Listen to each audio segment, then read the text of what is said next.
حضور نے فرمایا جو یوم عاشور کا روزہ رکھتا ہے مجھے میرے رب سے امید ہے اللہ اس کے 1 سال کے گناہ معاف کر دے گا۔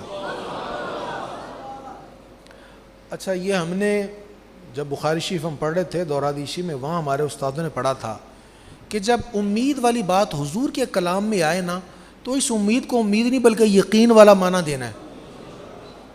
حضور نے فرمایا مجھے میرے رب سے امید ہے اللہ 1 سال کے گناہ معاف فرمائے گا۔ ہمارے لیے کیا معنی ہے اس کا؟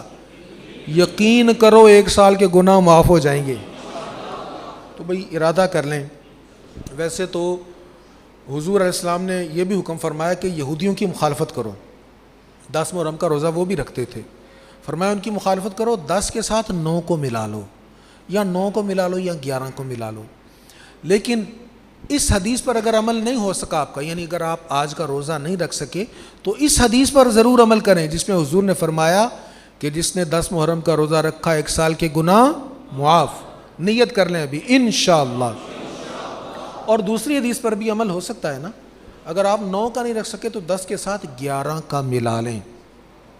اگر کوئی یہ سمجھے کہ مجھ سے 11 کا جمعے والے دن کا روزہ نہیں رکھا جائے گا، فلاں مجبوری، ادھر جانا ہے، ایسے کرنا ویسے کرنا، تو میں 10 کا بھی چھوڑ دوں، تو یہ پھر وہ 11 کا ہی چھوڑے، 10 کا نہ چھوڑے۔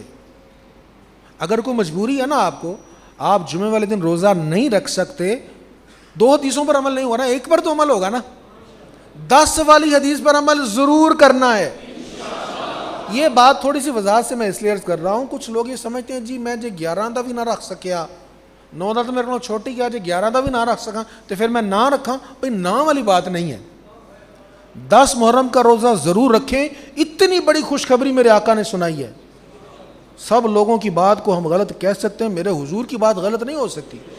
حضور نے فرمایا جس نے 10 محرم کا روزہ رکھا 1 سال کے گناہ اللہ معاف کر دے گا۔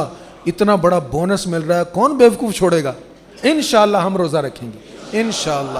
اللہ تعالیٰ توفیق عطا فرمائے۔